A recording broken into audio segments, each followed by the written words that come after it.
ഷാർജയിൽ ജീവനൊടുക്കിയ വിഭജികയുടെയും കുഞ്ഞിന്റെയും മൃതദേഹം നാട്ടിലെത്തിക്കാൻ ഇടപെടൽ ആവശ്യപ്പെട്ട് കുടുംബം ഹൈക്കോടതിയിൽ.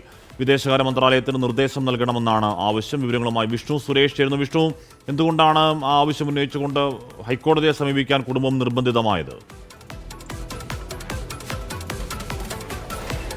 ഇപ്പോഴും ആ മൃതദേഹങ്ങളുടെ കാര്യത്തിൽ ഒരു അനിശ്ചിതത്വം തുടരുകയാണ്. എന്താണ് നടപടി എന്ന് ഇപ്പോഴും വ്യക്തമല്ല.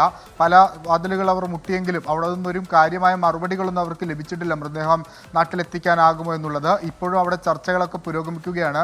ആ ഒരു പശ്ചാത്തലത്തിലാണ് വിദേശ മന്ത്രാലയത്തിന്റെ ഇടപെടൽ ആവശ്യപ്പെട്ടുകൊണ്ട് വിഭജികയുടെ അമ്മയുടെ സഹോദരി ഹൈക്കോടതിയെ സമീപിച്ചിരിക്കുന്നത്. കോടതി നിർദ്ദേശം വിദേശകാര്യ മന്ത്രാലയത്തിന് നിർദ്ദേശം നൽകണമെന്നാണ് ഹർജിയിലെ ആവശ്യം. ഒരു പക്ഷേ ഇന്ന് ഉച്ചയ്ക്ക് ശേഷം ഹർജി പരിഗണിക്കാനുള്ള ഒരു സാധ്യതയുണ്ട്. മറ്റു വാതിലുകളൊക്കെ അടഞ്ഞ ശേഷമായിരിക്കാം ഒരു പക്ഷേ ഇത്തരത്തിൽ ഈ ഹൈക്കോടതിയെ സമീപിക്കാനുള്ളൊരു തീരുമാനത്തിലേക്ക് കുടുംബം പോയത്. ഇന്നും അവിടെ ചർച്ചകൾ നടക്കുന്നുണ്ട് മൃതദേഹം നാട്ടിലെത്തിക്കുന്നതുമായി ബന്ധപ്പെട്ട്. പക്ഷേ ഇപ്പോഴും ഒരു തീരുമാനത്തിലേക്ക് എത്തിയിട്ടില്ല. കേന്ദ്രമന്ത്രിമാരടക്കം വിഷയത്തിൽ ഇടപെടുമെന്നാണ് പ്രതീക്ഷിക്കുന്നത്. ഹാഷ്മി, ആ അമ്മ ഉന്നയിക്കുന്ന ആവശ്യം തീർത്തും ന്യായമായ ആവശ്യമാണ്. വിഷ്ണു, ആത്മഹത്യാക്കുറിപ്പിൽ എത്രത്തോളം പീഡനത്തിൻ്റെ പരകോടിയാണ് ആ കുട്ടി അനുഭവിച്ചത് എന്ന കാര്യവും വ്യക്തമാണ്. മാത്രമല്ല, ഇപ്പോൾ ആ കുടുംബത്തിന് അത് ആത്മഹത്യ തന്നെയാണോ യഥാർത്ഥത്തിൽ കൊലപാതകമാണോ എന്നുപോലും സംശയമുണ്ടെന്ന് അറിയാൻ കഴിയുന്നുണ്ട്.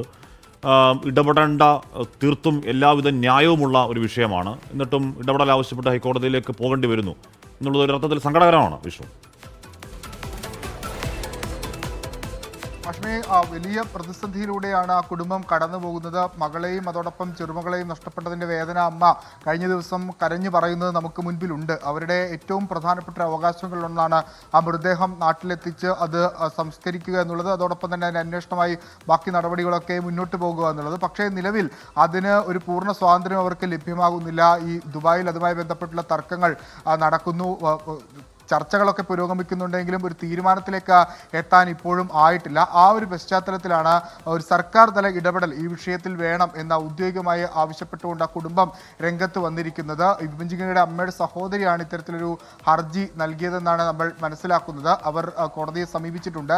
ഈ വിദേശകാര്യ മന്ത്രാലയം ഈ വിഷയത്തിൽ ഇടപെട്ട് മൃതദേഹങ്ങൾ നാട്ടിലേക്ക് എത്തിക്കാനുള്ള നടപടി സ്വീകരിക്കണമെന്നാണ് അവരുടെ ആവശ്യം. കോടതി അത്തരത്തിലൊരു നിർദ്ദേശം നൽകിയാൽ സ്വാഭാവികമായും ഈ പ്രക്രിയകളിലൊക്കെ ഒരു വേഗം ഉണ്ടാകും. അത് പ്രതീക്ഷിച്ചായിരിക്കാം ഒരുപക്ഷെ ഇത്തരത്തിലൊരു ഹർജിയുമായി അവർ ഹൈക്കോടതിയിൽ എത്തിയതെന്നാണ് നമ്മൾ മനസ്സിലാക്കുന്നത്. ഹാഷ്മി, ഓക്കെ. വിഷ്ണു സുരേഷാണ് ആ വാർത്തയുടെ വിവരങ്ങൾ നൽകിയത്.